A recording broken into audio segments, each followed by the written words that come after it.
నమస్తే, welcome to Telugu news. నేను గోపికృష్ణ.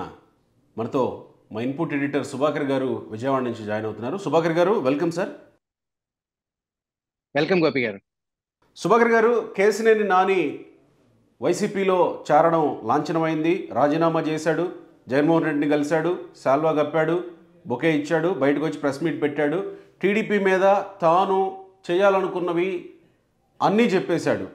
ఈ మధ్య కాలంలో ప్రచారంలో ఉన్నట్టు జగన్మోహన్ రెడ్డి చెప్పినట్టు, లేకపోతే అక్కడి నుంచి వచ్చిన స్క్రిప్ట్ ప్రకారం వాళ్ళంతా మాట్లాడాలని చెప్తూ ఉంటారు. అలా మాట్లాడారా, లేకపోతే ఈయనలో ఉన్నటువంటి మనసులో ఉన్నటువంటి బయటకు వచ్చేది లేదు కానీ చెప్పాలనుకున్నవన్నీ చెప్పేసుకున్నాడు కేసినేని నాని. ఇక ఏంటి ఫ్యూచర్ ఏంటి? విజయవాడ పార్లమెంటు ఫ్యూచర్ ఏంటి? కేసినేని నాని ఫ్యూచర్ ఏంటి? కేసినేని నానికి లభించిన హామీ ఏంటి వైసీపీ నుంచి, వైసీపీ అధిష్టానం నుంచి? ఇవాళ ఏదైతే మనం ముందుగా ఊహించిన ప్రకారంగానే కేసినేని నాని జగన్మోహన్ రెడ్డిని సీఎం క్యాంప్ ఆఫీస్లో కలవటం, వాళ్ళిద్దరూ ఏకాంతంగా భేటీ అవ్వటం. గతంలో ఆయన సోషల్ మీడియాలో కేసినేని నాని నా వర్గానికి 6 ఎమ్మెల్యే టికెట్లు ఇస్తే నేను వాళ్ళని గెలిపిస్తాను అని చెప్పేసి అంటాం. దాంట్లో మనం ఆ లిస్ట్ చూసినప్పుడే ఆ లిస్ట్లో ఉన్న వాళ్ళు ఎవరు కూడా నల్లగడ్డ స్వామిదాసు తిరువూరు నుంచి టీడీపీ పార్టీకి రాజీనామా చేసిన వ్యక్తి కేసినేని నానితో ఉన్నారు.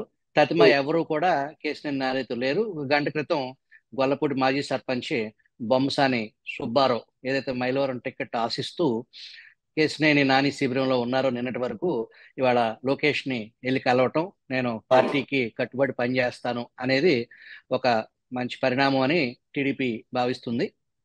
అట్లాగే గతంలో కేసినేని నాని ఆఫీస్ని కేంద్రంగా చేసుకుని పనిచేసిన గన్నే ప్రసాద్ అలియాస్ అన్న అనే అతను మైలవరం టికెట్ ఆశించడం, ఉమాకు వ్యతిరేకంగా పనిచేయటం, నాని శిబిరంలో చురుగ్గా పాల్గొనటం, సామాజిక కార్యక్రమాలు మైలవరం నియోజకవర్గంలో రకరకాల సేవా కార్యక్రమాల్లో పాల్గొంటూ ఉన్నారు. ఆయన కూడా కేసినేని నాని శిబిరం వదిలిపెట్టి కేసినేని చిన్నితో టచ్లోకి వచ్చారు.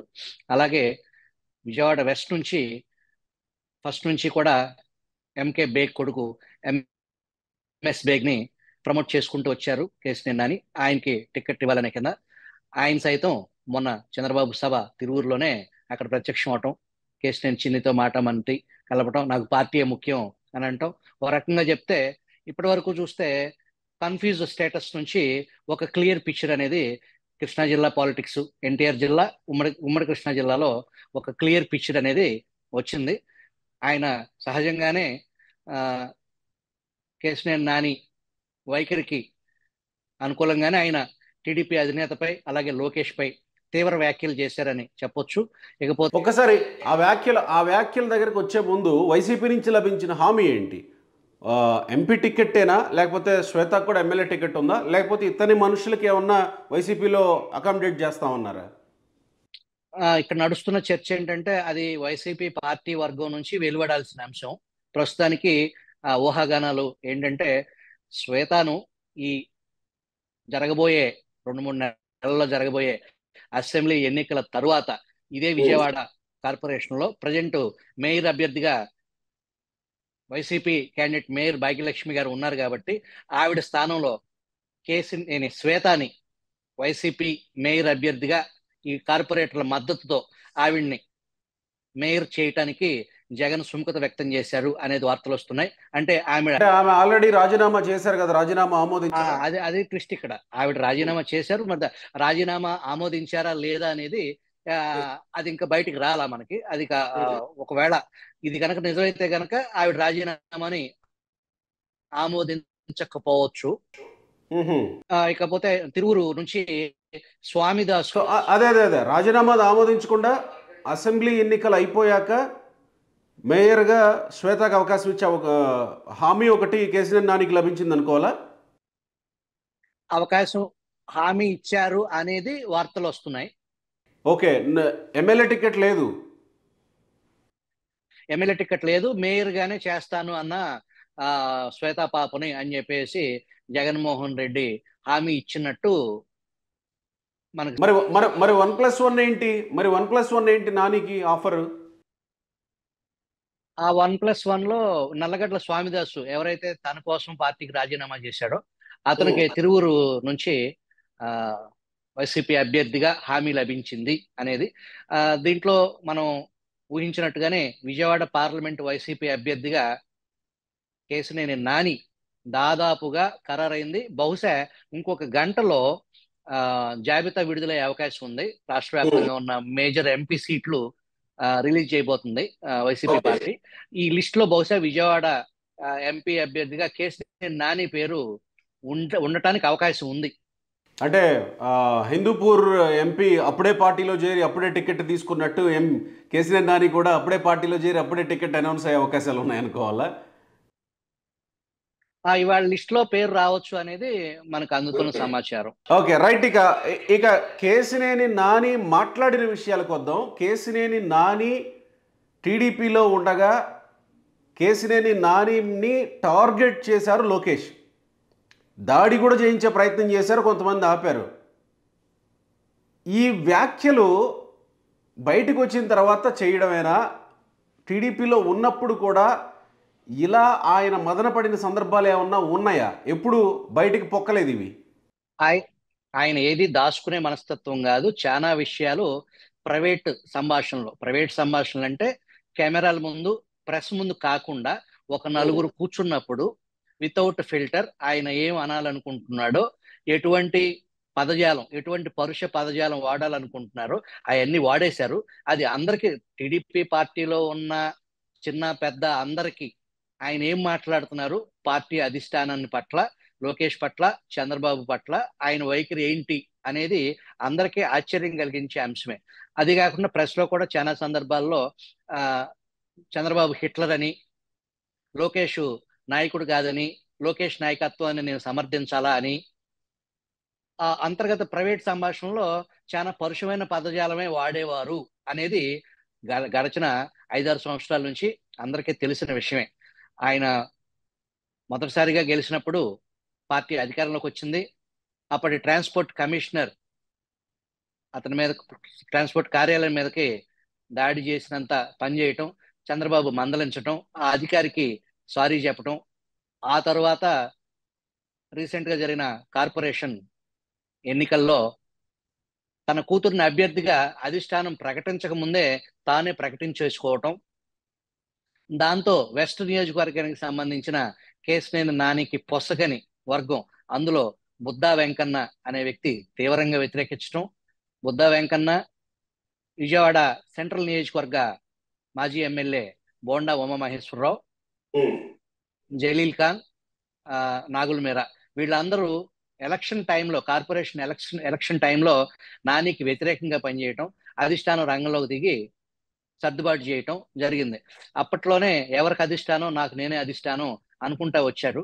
ఆ తర్వాత గడిచిన 1 సంవత్సరం నుంచి చూస్తే టీడీపీ అధిష్టానం నియమించిన ఇన్ఛార్జుల్ని ఆయన గొట్టంగాళ్లతో పోల్చటం, అది ఒకంత విజయవాడ పార్లమెంటు నియోజకవర్గంలో ఉన్నటువంటి ఇన్ఛార్జుల్ని ఇబ్బందులు పాలు చేసిందనే చెప్పాలి. ఆ తర్వాత పరిణామాలు, రీసెంట్ గా డెవలప్ అయిన పరిణామాలు మనం చూస్తూనే ఉన్నాం. ఈ మధ్య కాలంలో చంద్రబాబుని అరెస్ట్ చేసి రాజమండ్రి జైల్లో నిర్బంధించినప్పుడు లోకేష్ న్యాయ సలహా కోసం పార్టీ అనుసారం ఢిల్లీలో ఉన్న టైంలో లోకేష్తో ఈయన దాదాపు 10-15 రోజుల పాటు లోకేష్ తో సమావేశం అవటం తరచు. అక్కడ అశోక్ రోడ్ నెంబర్ 50లో ఢిల్లీలో గల్లా జయదేవ్ ఇల్లు ఉండేది. ఆ ఇంట్లో రోజు 10 గంటల నుంచి సాయంత్రం 5 గంటల వరకు రాజ్యసభ సభ్యులు కానీ, కేశినేని నాని, ఇంకా ఇతర ఎంపీ. మరెందుకు లోకేష్ ని ప్రెస్ మీట్ లో అలా మాట్లాడారు? పాదయాత్ర విషయానికి వస్తే ఆయన ఓడిపోయిన వ్యక్తి, నేను 2 సార్లు ఎంపీగా గెలిచిన వ్యక్తి అని ఇంతలా లోకేష్ని ఎందుకు టార్గెట్ చేశారు? అంతలా లోకేష్కి దగ్గరగా ఉన్న వ్యక్తి. అక్కడ వాస్తవానికి ఏదైతే కేశినేని నాని ప్రవర్తన, కేశినేని నాని వాడే భాష టీడీపీ అధిష్టానానికి అది కొంచెం నొచ్చుకునే అంశంగా మారటం, దాంతో కేశినేని నాని చంద్రబాబు నాయుడు పార్టీ చీఫ్, ఆయన కుమారుడు యువ నాయకుడు, కుప్పం నుంచి వైజాగ్ విజయోత్సవ సభ వరకు ఎక్కడా కూడా యువగళంలో పాల్గొకపోవటం, తన నియోజకవర్గం నుంచి యువగళం పాదయాత్ర వెళ్ళినప్పటికీ సంఘీభావం తెలపకపోవటం, ఈ అన్ని పరిణామాలు ఒకంత దూరాన్ని పెంచాయి అని చెప్పాలి. అయితే టీడీపీ శ్రేణులు ఊహిస్తున్న ఊహిస్తున్నట్లుగానే ఇతను వైసీపీ కోవర్టు. ఢిల్లీలో ఉండి కూడా అక్కడ ఏమేమి జరుగుతున్నాయి, లోకేష్ ఎవరిని కలుస్తున్నారు, అక్కడికి ఎవరు వస్తున్నారు అనే సమాచారాన్ని అప్పటికి అందిస్తూనే ఉన్నారు. ఇది వాళ్ళకి వాళ్ళు తీసుకున్న నిర్ణయం కాదు. ముందుగానే, ఒక సంవత్సరం ముందుగానే ఇది pre planned. Jaganmohan Reddy covert Kesineni Nani అని టీడీపీకి సంబంధించిన నాయకులు భావిస్తున్నారు. రైట్. ఇప్పుడు క్యాడర్ పరిస్థితి ఏంటి? క్యాడర్ యాక్సెప్ట్ చేస్తారా? కేసినేని నానితో వెళ్తారా? నిన్నటి వరకు అదే చెప్పబోతున్నాను. నిన్నటి వరకు సోషల్ మీడియాలో కొంత మద్దతు లభించింది కేసినేని నానికి. ఆయన పట్ల అభిమానం వ్యక్తం చేసేవాళ్ళు. అది మనం ఇవాళ మధ్యాహ్నం 3 నుంచి ఈ సోషల్ మీడియాస్ మొత్తాన్ని అబ్జర్వ్ చేస్తూ ఉంటే క్యాడర్ మొత్తం కూడా ఒకసారి వైసీపీ కండువా కప్పుకోవటం, జగన్మోహన్ రెడ్డిని కలవటం, వైసీపీలోకి అడుగు పెట్టబోతున్నాడు అనేది జగన్మోహన్ రెడ్డిని కలిసిన తర్వాత సోషల్ మీడియా పూర్తిగా అది యాంటీ జగన్కి సంబంధించి అక్కడ నాని వ్యక్తిగతమైన విలువలు లేవు అనే దానికి టీడీపీ క్యాడర్ పూర్తి స్థాయిలో పార్టీ కోసం పనిచేయాలి. పార్టీ లైన్, నిన్నటి వరకు ఆయన మంచో చెడో పార్టీలో ఉన్నాడు కాబట్టి మేము ఆయన సమర్థిస్తున్నాము. ఇప్పుడు పార్టీ లైన్ దాటి వెళ్ళిపోయాడు కాబట్టి ఆయన మా మనిషి కాదు, ఇక వైసీపీ మనిషి, ఆయనతో మాకు యుద్ధమే తప్ప మిత్రత్వం లేదు, అభిమానం లేదు అనేది మనకు అర్థమవుతుంది. సో గెలుపోటముల విషయానికి వస్తే వైసీపీ చెప్పండి. అది కాకుండా ఇక్కడ చంద్రబాబు నాయుడిని, లోకేష్ని టార్గెట్ చేసి ఒక రకమైన వాళ్ళ ద్వారా నాకు ఇబ్బంది జరిగింది, వాళ్ళు నన్ను ఇట్ట అని చెప్పేసి దానికి సంబంధించి బుద్ధా వెంకన్న ఘాటుగా స్పందించటం, ఎక్కడ కొట్టుకుందాం రా చూసుకుందాం అని అంటాం, ఆ స్థాయికి వెళ్ళింది. నువ్వు గెలిస్తే నా బుద్ధా భవన్, ఆయన ఇల్లు నేను ఇచ్చేస్తాను, నువ్వు ఓడిపోతే ఆ కేసినేని భవన్ నాకు రాసిస్తావా అని అంటాం, నీ గుట్టంతా నాకు తెలుసు, నీ చిట్టా విప్పుతాను, నువ్వు కోవర్టు అని చెప్పేసి అంటాం. నిన్నటి వరకు వాళ్ళిద్దరికి పడకపోయినా ఒకే పార్టీలో ఉన్నా అది మరీ పూర్తి స్థాయిలో అది మాటల వరకు. అదే రా అనేంత సాహసం బుద్ధ వెంకన్న చేయలేకపోయారు. ఏం పీకుతావు రా అని అనేసాడు బుద్ధ వెంకన్న. రెండోది, వీళ్ళని కంట్రోల్ చేయడానికి ఒక పార్టీని శాస్త్రీయంగా ఒక పద్ధతి ప్రకారం పార్టీని నడిపే తెలుగుదేశం లాంటి సీనియర్ నాయకుడు చంద్రబాబు పార్టీ నడుపుతున్నారు కాబట్టి అది వీధి పోరాటంగా కాకుండా ఈ కత్తులు కటార్లు వరకు వెళ్లకుండా దాన్ని ఆపగలిగారు.